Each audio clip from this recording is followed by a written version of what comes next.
हमारा जो टॉपिक है वो है radio wave propagation. Radio wave propagation के बारे में बात करेंगे। उससे पहले हम देख लेते हैं रेडियो वेव जो होती है उनकी फ्रीक्वेंसी का रेंज क्या होता है। इनकी फ्रीक्वेंसी का रेंज होता है 30 hertz to 300 gigahertz. Lower limit 30 hertz और अपर लिमिट 300 गीगाहर्ट्ज। और जो वेवलेंथ का रेंज होता है वो 10,000 किलोमीटर से 1 मिलीमीटर तक, मतलब 30 हर्ट्ज वाले के लिए 10,000 किलोमीटर होगा और 300 गीगाहर्ट्ज के लिए 1 मिलीमीटर होगा। वेवलेंथ फ्रीक्वेंसी की इन्वर्सली प्रोपोर्शनल होता है, इसलिए फ्रीक्वेंसी बड़ी है तो वेवलेंथ कम होगा, फ्रीक्वेंसी कम है तो वेवलेंथ ज़्यादा होगा। अब हम देखते हैं रेडियो वेव प्रोपोगेशन किस तरीके से होता है। हमारे पास एक ट्रांसमिटिंग सर्किट होगा और एक रिसीविंग सर्किट। ट्रांसमिटिंग सर्किट में ट्रांसमिटिंग एंटीना होगा, रिसीविंग सर्किट में रिसीविंग एंटीना होगा। और एक प्रोपोगेशन पाथ के थ्रू ईएम वेव जो ट्रांसमिटिंग एंटीना से ट्रांसमिट होगी वो इसी प्रोपोगेशन पाथ के थ्रू रिसीविंग एंटीना तक पहुंचेंगी। जैसे बाकी प्रोपोगेशन में भी होता है, तो रेडियो वेव प्रोपोगेशन में भी कई सारी प्रॉपर्टीज दिखती हैं, जैसे रिफ्लेक्शन हुआ, रिफ्रैक्शन हुआ, डिफ्रैक्शन हुआ, एब्जॉर्प्शन हुआ, पोलराइजेशन हुआ और स्कैटरिंग हुआ। Transmitting antenna radiates EM waves along with the propagation path and then it is getting received by receiving antenna। वही बात, ट्रांसमिटिंग एंटीना से ट्रांसमिट होगा, प्रोपोगेशन पाथ के थ्रू जाएगा और रिसीविंग एंटीना पे रिसीव होगा। The path in space the audio signal follows from transmitting antenna to receiving antenna is propagation path। जिस पाथ के थ्रू EM वेव्स ट्रेवल करेंगी, ट्रेवल करके पहुंचेंगे रिसीविंग एंटीना तक, वो पाथ, वो रास्ता, वो प्रोपोगेशन पाथ कहा जाएगा। अब इस प्रोपोगेशन पाथ के बेसिस पे कई मोड होते हैं जिनमें डिफाइन किया जाता है रेडियो वेव प्रोपोगेशन को। Based on propagation path modes of propagation is defined as. इनको तीन तरीके से डिफाइन करते हैं। पहला हुआ ground wave propagation. Ground wave propagation में नाम से क्लियर है, ग्राउंड के अलोंग वेव प्रोपोगेट करेंगी। दूसरा ट्रोपोस्फेरिक प्रोपोगेशन।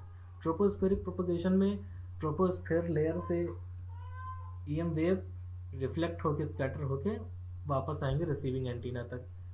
आयनोस्फेयर में भी आयनोस्फेयर लेयर से ट्रांसमिटिंग एंटीना से ट्रांसमिट होंगी, आयनोस्फेयर लेयर पे हिट करेंगी, वो वहाँ से रिफ्लेक्ट होंगी, स्कैटर होंगी और आएंगी रिसीविंग एंटीना पे।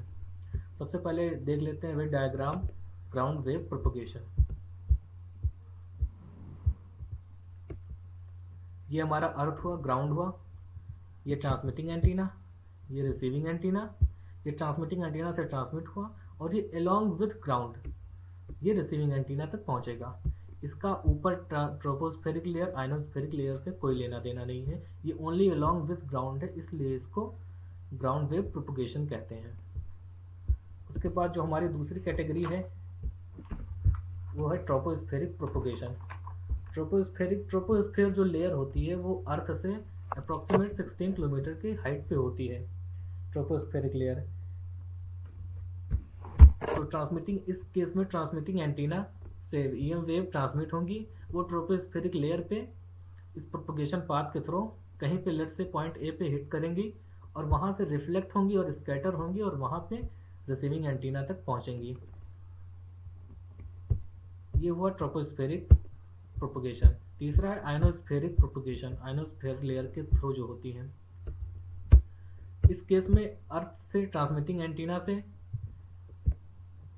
ईएम वेव ट्रांसमिट होंगी और वो आयनोस्फेयर के किसी पॉइंट लेट से बी पॉइंट पे हिट करेंगी और वहाँ से रिफ्लेक्ट होंगी और स्कैटर होंगी और वापस रिसीविंग एंटीना पे आके रिसीव हो जाएंगी।